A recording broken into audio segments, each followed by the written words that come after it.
Assalamualaikum warahmatullahi wabarakatuh. Bismillahirrahmanirrahim. Alhamdulillahilladzi hadana li hada wa ma kunna linahtadiya laula an hadanallah. Wassalatu wassalamu ala Rasulillah wa ala alihi wa ashabihi wa mawala amma ba'du.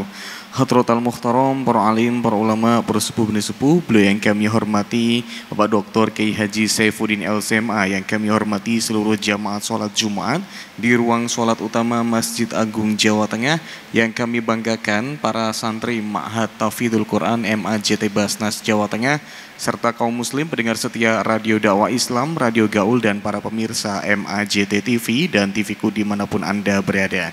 Alhamdulillahirrabbilalamin, pada siang hari ini yakni ngaji tafsir Al-Quran tematik ataupun tema pada siang hari ini akan membahas mengenai kelahiran atau maulid dalam Al-Quran.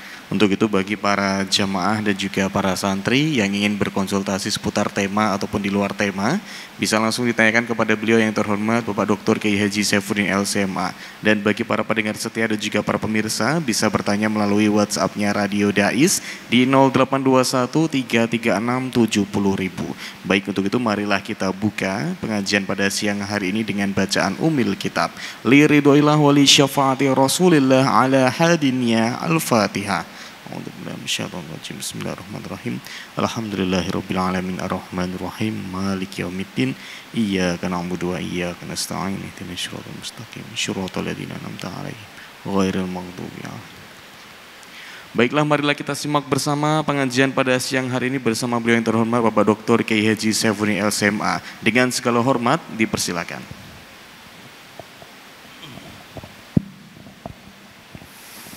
Assalamualaikum warahmatullahi wabarakatuh. Bismillahirrahmanirrahim. Alhamdulillahirabbil alamin. Wa bihi nasta'inu ala umuri dunya waddin. Wassalatu wassalamu ala asyrafil anbiya'il mursalin. Sayyidina wa maulana Muhammadin wa ala alihi wa sahbihi ajma'in. Rabbi shrah li sadri wa yassir li amri wa hlul 'uqdatam min lisani yafqahu qawli, amma ba'du. Hadirin jamaah kajian tafsir tematik Masjid Agung Jawa Tengah yang dimuliakan oleh Allah, baik yang ada di ruang utama Masjid Agung Jawa Tengah, para santri pesantren tahfidz MAJT Basnas, para pendengar setia Radio Dais, para pemirsa MAJT TV, TVku dimanapun Anda berada. Semoga kita semua senantiasa dilindungi oleh Allah Subhanahu wa Ta'ala, diberikan kesehatan, panjang umur, rezeki yang banyak dan barokah. Amin Allahumma amin.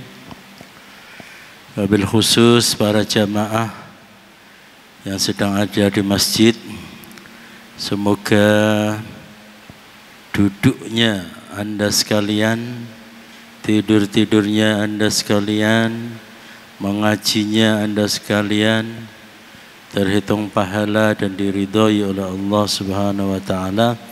Amin Allahumma amin. Alhamdulillah, ada banyak keistimewaan pada kesempatan kali ini. Yang pertama, sekarang adalah hari Jumat. Kemudian kita berkumpul di rumah Allah, yaitu masjid, yang mana kumpul kita di masjid adalah terhitung sebagai ibadah atau i'tikaf. Dan yang ketiga, kita ada di bulan suci, yaitu bulan kelahiran Nabi Muhammad sallallahu alaihi wasallam. Kenapa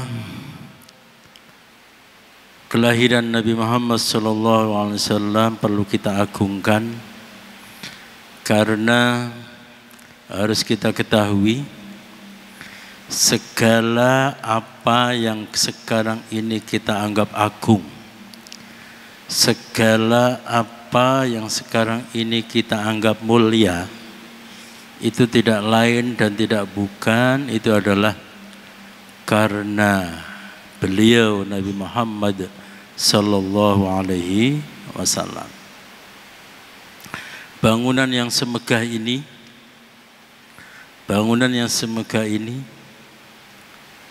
sama sekali tidak bisa kita sebut sebagai bangunan yang mulia kalau bukan karena Nabi Muhammad sallallahu alaihi wasallam. Bahkan Masjidil Haram sekalipun, Masjid Nabawi sekalipun yang demikian indah, agung dan berwibawa, itu sama sekali tidak ada kemuliaan kalau tidak ada Nabi Muhammad sallallahu alaihi wasallam. Oleh karena itu, pantaslah dan sudah seharusnya lah kita mengagungkan Nabi Muhammad sallallahu alaihi wasallam. Dan pada kesempatan kali ini kita akan mengangkat tema yaitu kelahiran di dalam Al-Quran. Insyaallah pada pengajian yang akan datang kita akan membahas yaitu tentang Maulid Nabi di dalam Al-Quran. Sebuah tema yang menarik ya. Karena apa? Karena akan muncul pertanyaan, emang ada cerita tentang Maulid Nabi di dalam Al-Quran? Kalau di dalam hadis, di dalam berjanji, di dalam Maulid Ad-Dibai banyak dikisahkan. Nah, kemudian kalau di dalam Al-Quran apa ada? Kalau kelahiran Nabiullah Isa alaihissalam jelas ada. Bagaimana dikisahkan bahwa Siti Maryam menjelang kelahiran Nabi Isa alaihissalam disebutkan fa'aja'ahal makhadu ila jid'in nakhlah, dijelaskan yaitu detik-detik kelahiran Nabi Isa. Demikian juga detik-detik kelahiran Siti Maryam itu juga dikisahkan oleh Al-Quran. Demikian juga kelahiran Nabi Musa juga dikisahkan di dalam Al-Quran. Bagaimana ibundanya yang dengan penuh ketakutan menyelamatkan sang bayi dari intaian pasukan-pasukan Fir'aun, berharap supaya buah hatinya itu terselamatkan, tidak dibunuh oleh prajurit-prajuritnya Fir'aun. Nah, jadi pertanyaannya adalah, emang ada kisah Maulid Nabi di dalam Al-Quran? Nah, kita tunggu episode yang akan datang ya. Episode yang akan datang. Dan sekarang ini kita akan berbicara tentang kelahiran secara umum. Jadi ternyata Al-Quran itu mempunyai perhatian yang cukup besar. Perhatian yang signifikan terhadap kelahiran. Jadi kelahiran itu merupakan perkara yang penting. Perkara yang penting sehingga disebut di dalam Al-Quran. Disebut di dalam Al-Quran. Sebab jutaan, ratusan juta, miliaran peristiwa yang ada di dalam Al-Quran. Fase kehidupan manusia itu juga banyak. Akan tetapi ketika suatu peristiwa disebut di dalam Al-Quran, ini menunjukkan bahwa peristiwa itu adalah peristiwa yang benar-benar penting. Benar-benar penting. Nah, berbicara tentang fase kehidupan manusia, fase kehidupan manusia, sangkan paraning dumadi, dari lahir minal mahdi ilal lahdi, dari ayunan sampai ke liang lahat, ditulis, dicatat oleh anak manusia. Tapi di antara fase-fase kehidupan manusia itu Nah, kelahiran ini termasuk yang dianggap penting oleh Allah Subhanahu wa taala. Tapi sebelum kita berbicara yaitu tentang bagaimana Al-Qur'an atau ayat-ayat Al-Qur'an yang mengisahkan atau menceritakan tentang kelahiran, kita tinjau dulu yaitu ada beberapa lafaz di dalam Al-Qur'an yang mempunyai arti melahirkan. Yang pertama yaitu kata wado'a. Wado'a. Wado'a itu artinya adalah melahirkan. Melahirkan. Meskipun secara harfiah arti wado'a itu artinya adalah meletakkan. Meletakkan. Wado'tu al-kitab. Saya meletakkan kitab. Meletakkan. Kenapa melahirkan? Ya. Kenapa melahirkan diungkapkan dalam bahasa Arab dengan kata wado'a? Karena proses persalinan itu memang ibaratnya adalah si ibu ada di bagian atas, ya, ada di tempat atas. Kemudian ketika melahirkan itu adalah seakan-akan ibu itu adalah meletakkan sang jabang bayi ada di tanah. Itu sebagaimana tersebut dalam surah Ali Imran ayat 36, falamma wadu'atha, maka ketika dia melahirkan Siti Maryam. Nah, nanti akan dijelaskan siapa yang melahirkan dan siapa yang dilahirkan. Kemudian yang kedua itu kata walada. Walada itu juga artinya yaitu melahirkan anak. Melahirkan anak. Ya ini sudah biasa ya. Qul huwallahu ahad, Allahus samad, lam yalid wa lam yulad wa la yalidu, artinya melahirkan. Kenapa melahirkan? Melahirkan itu diungkapkan dalam bahasa Arab yaitu walada yalidu. Walada yalidu. Ini ada pesan khusus ya, ada pesan khusus bahwa ketika terjadi proses kelahiran, maka di sana ada anak yang dilahirkan yang disebut dengan waladun, ada orang tua yang melahirkan yang disebut dengan walidun atau walidatun. Walidatun. Artinya adalah bahwa orang jedul ke alam dunia, itu ada sebab yang menyebabkan dia jedul ke alam dunia. Ono wong tuane, ono bapak ibune, ono hal-hal yang menyebabkan dia itu muncul sebagai anak manusia. Walada. Kemudian ada lagi al-makhab, seperti yang sudah saya sampaikan tadi itu ya, yaitu proses melahirkan. Dan ada juga yaitu akhroja yukhriju, yaitu mengeluarkan anak. Nanti kita akan bahas satu persatu bagaimana konteks penjelasannya yaitu di dalam Al-Quran. Akan tetapi muncul pertanyaannya, kenapa di dalam Al-Quran tidak ada kata melahirkan, yaitu azharo, zoharo ya, zoharo.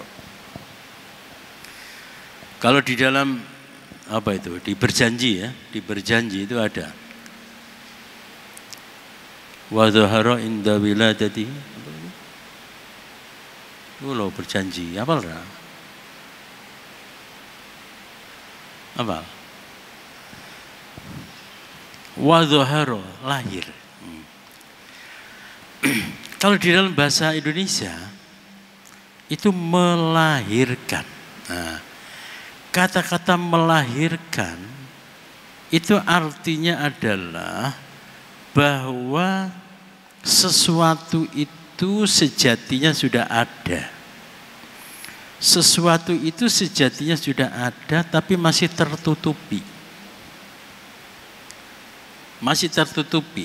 Ketika dilahirkan, maka sesuatu itu menjadi kelihatan, sesuatu itu menjadi tampak. Menjadi tampak. Jadi makna semantik ya, makna semantik dari melahirkan itu memang rada-rada mistis ya, rada-rada mistis. Jadi orang Indonesia ketika menggunakan kata melahirkan itu seakan-akan bayi yang belum tampak itu adalah suatu sosok yang misterius. Suatu sosok yang misterius yang masih ada di balik layar. Masih ada di balik layar. Ini yang enggak hadir siapa ini? Ini perlu dipotong berapa ini? Trimul usulmu sing enggak teko dipotong piro? 1.000. Piro? 1.000. Dikandani ya, saya tak teko potong. Jadi kalau dalam konteks Indonesia ya, melahirkan. Ini memang rada-rada mistis. Wong Jawa senengane mistis. Wong Jawa senengane mistis. Karena seakan-akan kalau melahirkan,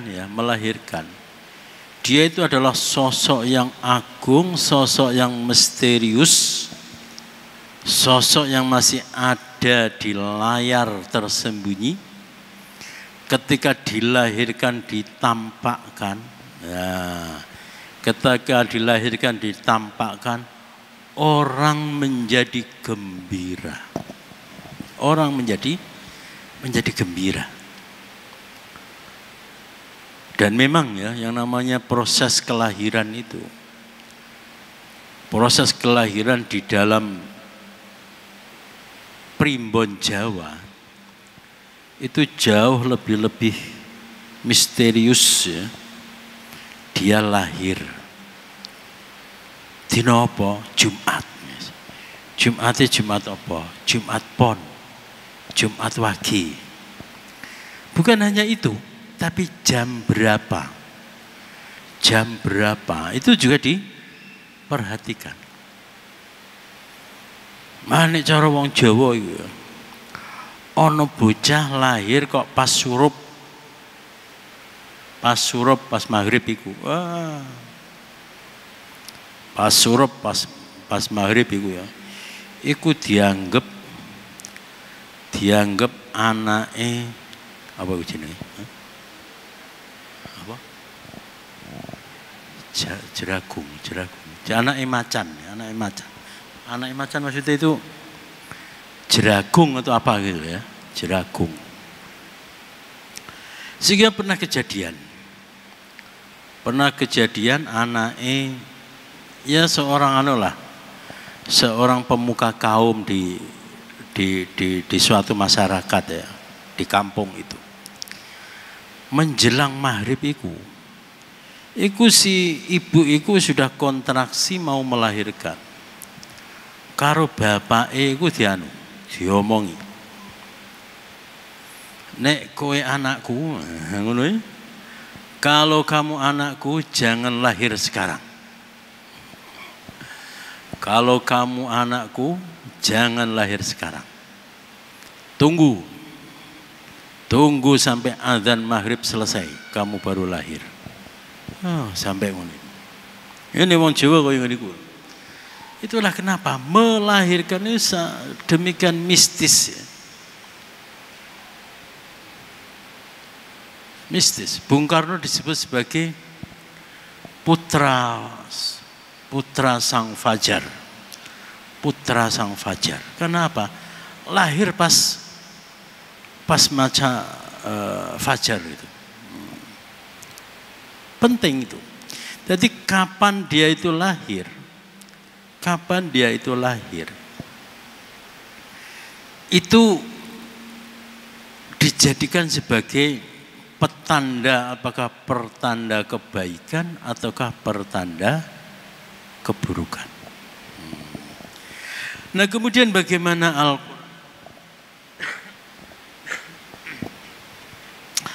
Al-Quran ketika berbicara tentang kelahiran, itu misalnya di dalam surah An-Nahl, ayat 78. A'udzu billahi minasyaitonir rajim. Wallahu akhrajakum min butuni ummahatikum la ta'lamuna syai'a wa ja'ala lakumus sam'a wal absara wal af'idah la'allakum tashkurun. Ora ana ngene. Allah mengeluarkan kamu. Allah mengeluarkan kamu. Jadi kalau bahasa Al-Quran ini ya. Al-Quran tidak mengistilahkan jedule anak manusia dari alam rahim ke alam dunia. Itu dengan kalimat melahirkan itu tidak. Tapi mengeluarkan. Allah mengeluarkan kamu.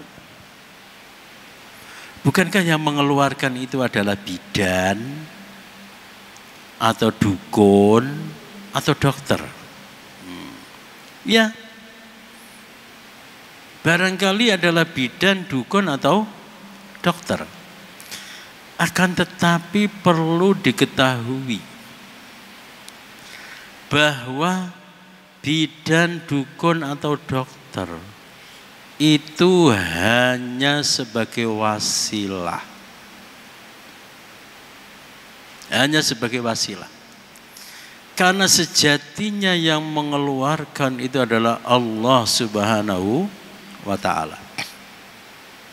Kalau teknologi itu bisa menyebabkan sang jabang bayi itu lahir, maka kelahiran kapanpun dan dimanapun oleh siapapun maka akan presisi, akan tepat dengan digit, misalnya dalam tempo 10 menit atau dalam tempo 30 menit titik 20 detik misalnya. Tapi kenyataannya pasti berbeda-beda. Jadi kalau diandekan ada 3 ibu yang hendak melahirkan. Kemudian 3 dokter sama-sama bersiap membantu kelahiran atau persalinan 3 ibu itu. Dapat dipastikan bahwa bahwa jam kelahirannya, menit kelahirannya itu pasti tidak sama. Entah karena faktor perut dari si ibu, entah karena faktor dari si jabang bayi itu, entah juga karena faktor dari si dokter tersebut.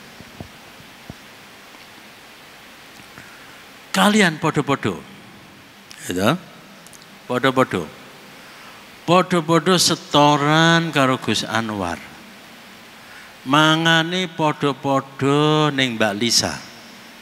Turune podo-podo ning pesantren. Iku daya kekuatan hafalan itu pasti berbeda. Kenapa demikian? Karena orang mampu untuk menghafalkan, orang mampu untuk mencerna pelajaran, itu sejatinya itu adalah dari Allah Subhanahu wa ta'ala. Oleh karena itu kita diajari Allahumma rzuqna fahman nabiyyin wa hifdzal mursalin wa ilhamal malaikatil muqarrabin birahmatika ya arhamar rahimin. Itu yang harus sering-sering kalian baca. Karena sejatinya kita itu tidak bisa menghafal kecuali atas pertolongan Allah Subhanahu wa ta'ala. Jadi ketika Al-Quran berbicara tentang proses kelahiran, nah inilah bedanya Al-Quran yang sering saya sampaikan berulang-ulang.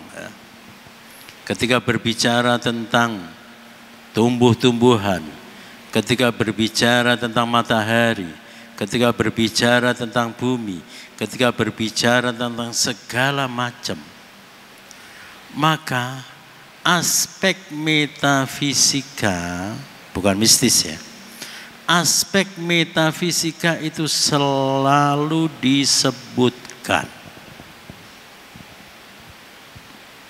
Selalu disebutkan. Termasuk di sini masalah kelahiran. Termasuk di sini masalah kelahiran. Pertama-tama Allah mengatakan wallahu akhrajakum. Wallahu akhrajakum. Dialah Allah yang mengeluarkan kamu. Min butuni ummahatikum, dari perut ibu-ibu kalian. Nah, dan juga seperti di dalam Al-Baqarah, bukan Al-Baqarah, di dalam surah Ali Imran ayat 36. Nah, di sini ada kesan bahwa proses kelahiran itu seakan-akan adalah mandiri. Di dalam surah Ali Imran ayat 36, falamma wadu'atha qalat rabbi inni wadu'tuha unsa. Dan ketika Hannah istrinya Ali Imran, istrinya Imran, ibunya Siti Maryam, Hannah ya. Dan ketika Hannah, kalau orang Jawa biasanya Hannah ya, tapi tulisannya itu adalah ha, nun ditasdid kemudian tak bundel, Hannah ya. Dan ketika Hannah melahirkan Maryam, si Hannah berkata, ya Tuhanku, aku telah melahirkan anak perempuan. Di sini ada seakan-akan ya, ada kesan bahwa Siti Hannah itu melahirkan secara mandiri. Nah, kemudian segera disusul oleh peringatan, disusul oleh kalimat wallahu a'lamu bima wadu'at. Padahal Allah lebih tahu apa yang dia lahirkan. Wallahu a'lamu bima wadu'at. Coba kita lihat. Allah tidak mengatakan wallahu a'lamu bil maudu'ah misalnya. Allah lebih tahu bayi yang dilahirkan, tidak. Tapi Allahu a'lamu bima wadu'at. Pakai dalam bentuk fi'il. Menunjukkan apa? Menunjukkan bahwa siapa yang melahirkan Allah tahu. Kapan melahirkan Allah tahu. Bagaimana melahirkan Allah juga tahu. Nah, ini lagi-lagi keistimewaan Al-Quran. Di dalam menceritakan suatu kisah, itu aspek-aspek metafisika, aspek-aspek transendental, itu selalu dihubungkan, selalu disebutkan. Supaya apa? Supaya kita para pembaca Al-Quran, supaya kita para penghafal Al-Quran, itu hanya dengan membaca satu ayat, kita sudah mendapatkan aspek teologi keimanan, aspek pengetahuan, dan aspek sikap. Lengkap. Siapa yang berkuasa memberikan pertolongan kepada hambanya di dalam proses persalinan? Yaitu Allah Subhanahu wa ta'ala. Kemudian aspek pengetahuan juga diajarkan oleh Al-Quran kepada kita. Bagaimana proses kelahiran. Dan ini sebagaimana yang disampaikan oleh Imam Ghazali di dalam kitabnya Jawahirul Quran. Dan ini itu memancing orang untuk mempelajari yaitu ilmu perbidanan. Al-Qibalah, ilmu wiladah, ilmu perbidanan. Karena apa? Apa yang dirasakan oleh Siti Hannah, apa yang dirasakan oleh Siti Maryam, ini akan menimbulkan pertanyaan. Apakah memang demikian proses persalinan, proses kelahiran anak manusia?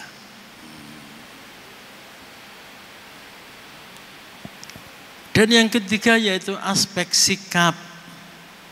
Al-Quran mengajari semacam itu. Ketika Siti Hannah mengatakan bahwa proses kelahiran itu seakan-akan dia melakukan secara mandiri, ini seakan-akan ditegur oleh Allah Subhanahu wa ta'ala. Yang artinya apa? Yang artinya adalah apapun aktivitas yang kita lakukan, termasuk di sini yaitu aktivitas mempersiapkan diri untuk persalinan, aktivitas melahirkan, itu harus dipasrahkan kepada Allah Subhanahu wa ta'ala.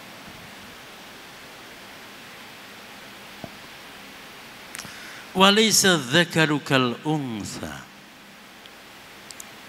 wa inni sammaituha Maryama wa inni u'iduha biha wa inni u'iduha bika wa dzurriyyataha minasyaitonir rajim. Ada kemauan, ada keinginan dari Siti Hannah bahwa jabang bayi yang dilahirkan itu adalah seorang laki-laki, dan dia bernazar kalau yang lahir itu adalah laki-laki, maka si anak laki-lakinya itu, si jabang bayinya itu didedikasikan supaya menjadi rahib, supaya menjadi orang yang hanya mengurus rumah Allah Subhanahu wa ta'ala. Dan apa yang terjadi? Yang terjadi adalah ternyata yang lahir adalah perempuan, yaitu Siti Maryam. Apakah kemudian Allah Subhanahu wa ta'ala tidak menerima nazar dari Siti Hannah? Ternyata apa? Fataqabbalaha rabbuha. Terus ya biar taga. Fataqabbalaha. Terus?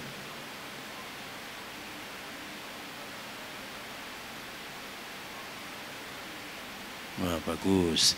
Pantas juara kamu.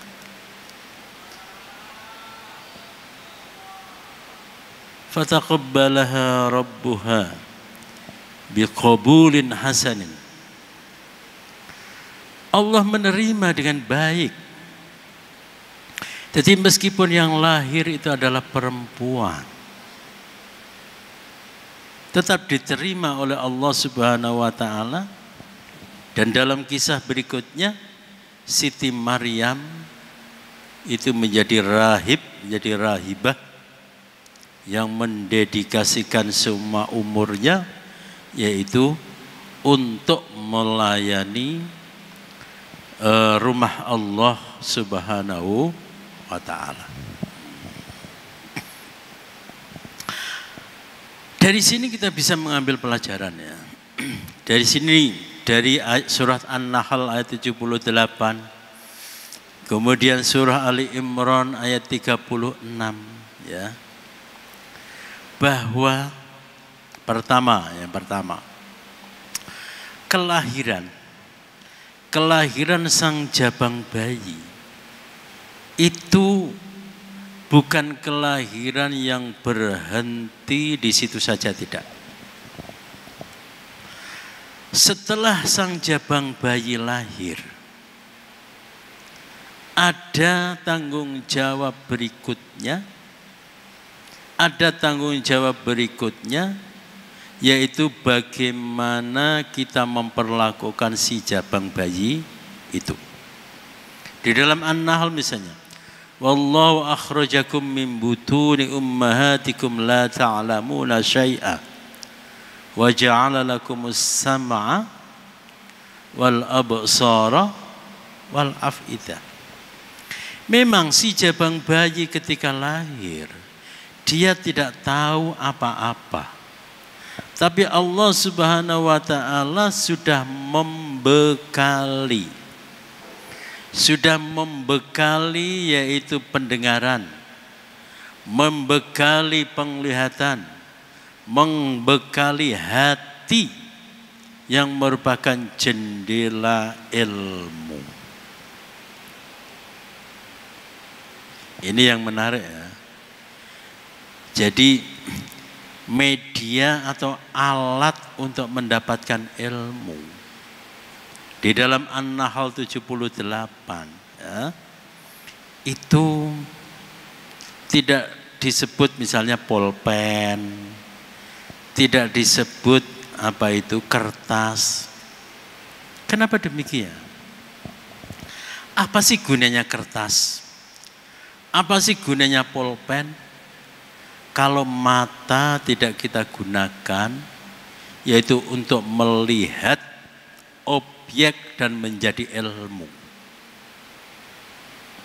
Apa gunanya pulpen, apa gunanya tinta, apa gunanya buku? Kalau telinga tidak kita gunakan untuk menangkap suara-suara yang kemudian menjadi ilmu. Apa gunanya pulpen, apa gunanya tinta, apa gunanya kertas? Kalau hati tidak kita gunakan untuk mencerna informasi-informasi kemudian menjadi ilmu. Sementara di dalam surah Ali Imran ayat 36. Surat Ali Imran ayat piro? Sing fataqabbalaha rabbuha. Taga, ayat piro iku taga? Hah? Piro ga? Ayat piro? 37 ya? Coba tak cek ya.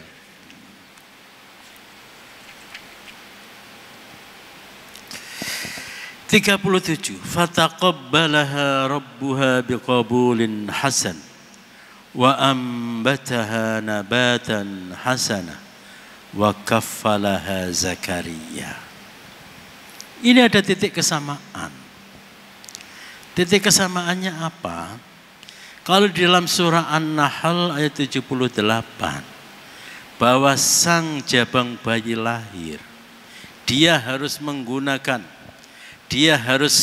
diarahkan supaya menggunakan telinga, menggunakan mata, menggunakan hati untuk menyerap dan mendapatkan ilmu sebanyak-banyaknya. Sementara di dalam surah Ali Imran ayat 37, di sini dijelaskan bagaimana Siti Maryam diterima oleh Allah Subhanahu wa taala. Disiapkan oleh Allah Subhanahu wa taala di dalam lingkungan yang baik, nabatan hasana. Sehingga apa? Sehingga Siti Maryam bisa menyerap ilmu, bisa menjalani ketakwaan dengan sebaik-baiknya dan sebanyak-banyaknya. Jadi kesimpulannya apa? Kesimpulannya adalah bahwa kelahiran di dalam Al-Quran, ya, Al-Quran menyebut kelahiran. Al-Quran menyebut sang jabang bayi lahir. Itu tidak berhenti lahir tok, tidak. Tapi dalam ayat yang sama itu selalu kemudian dilanjutkan bagaimana supaya sang jabang bayi itu bisa mendapatkan ilmu pengetahuan, bisa mendapatkan ketakwaan, bisa dididik dengan baik. Oleh karena itu, ya, di dalam hadis disebutkan kullu mauludin yuladu 'alal fitrah fa abawahu yuhawwidanihi aw yunassiranihi aw yumajjisanihi. Baik para hadirin sekalian, demikian yang bisa saya sampaikan tentang kelahiran di dalam Al-Quran, ya. Bahwa satu, Al-Quran berbicara tentang kelahiran, di situ selalu dibarengkan dengan aspek metafisika, aspek transendental. Supaya apa? Supaya di balik kisah kelahiran manusia mengetahui di sana ada kuasa Allah Subhanahu wa taala. Yang kedua, Al-Quran berbicara tentang kelahiran supaya apa?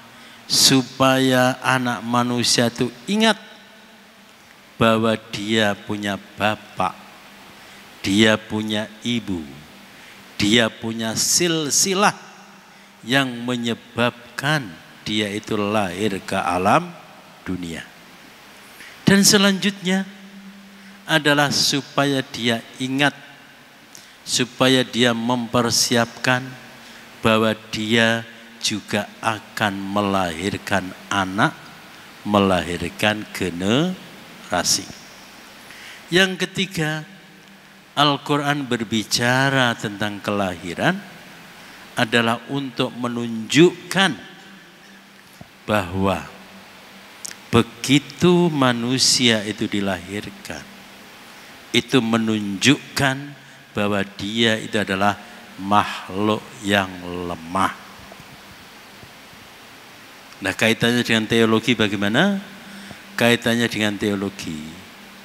Ono makhluk kok dilahirkan, berarti dia tidak pantas untuk dijadikan sebagai Tuhan. Demikian juga dengan kita. Karena kita itu adalah dilahirkan, tidak bisa lahir sendiri, juga tidak pantas untuk sombong, tidak pantas untuk adigang, adigung, adiguno. Nah, dan kesimpulan yang paling terakhir, hanya hanya dengan satu tema yaitu kelahiran di dalam Al-Quran kita bisa mendapatkan pelajaran yang sangat berharga, sangat dalam dan sangat detail. Berbeda kalau kita membaca buku biologi yang kita ketahui cuman proses kelahiran, apa itu janin, apa itu orok, apa itu zigot, apa itu bayi dalam trimester, bayi dalam trimulyo dan sebagainya. Tapi ketika kita baca Al-Quran hanya dengan beberapa kalimat, hanya dengan beberapa ayat, ilmu biologi dapat, ilmu teologi dapat, ilmu akhirat dapat, ilmu syariat juga dapat. Baik, demikian bisa saya sampaikan, kurang lebihnya mohon maaf. Wa'alaikum minkum. Assalamualaikum warahmatullahi wabarakatuh. Diucapkan terima kasih kepada beliau yang terhormat Bapak Dr. Kiai Haji Saifuddin LCMA atas pengajian pada siang hari ini. Kembali lagi mempersilahkan kepada para jamaah dan juga para santri. Apabila ada pertanyaan, monggo. Tidak ada, langsung Mas Heral. Enggak ada. Yang tanya dapat hadiah dari Pak Yai. Enggak mau.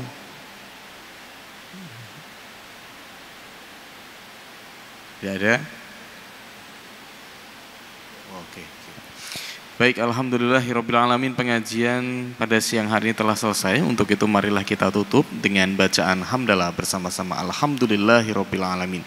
Wa doa kafaratul majlis, subhanakallahumma wa bihamdika nasyhadu an la ilaha illa anta nastaghfiruka wa natubu ilaik. Akhirul kalam, wallahu muwaffiq ila aqwamit thoriq. Wassalamualaikum warahmatullahi wabarakatuh.